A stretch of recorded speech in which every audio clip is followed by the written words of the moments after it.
The US dollar pulled away from multi-month highs to start a critical data week, as traders weighed the US monetary path after Fed Chair Jerome Powell left open the possibility of further interest rate increases.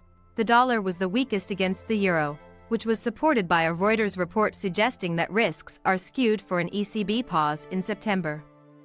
The Japanese yen hovered close to its lowest in over 9 months, as investors remained optimistic about the global economic recovery and the prospects of tapering by the Fed. The yen was also pressured by the political uncertainty in Japan, as Prime Minister Yoshihide Suga faced growing calls to resign ahead of a general election.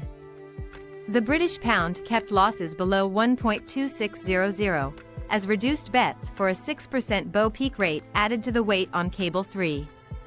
The pound was also affected by the rising COVID-19 cases in the UK and the uncertainty over the post-Brexit trade deal with the EU. The Canadian dollar weakened against its US counterpart, as lower oil prices and a softer tone from Bank of Canada Governor Tiff Macklem weighed on the loonie won. Macklem said that the BOC would be patient before raising rates, as inflation pressures were expected to ease in the coming months.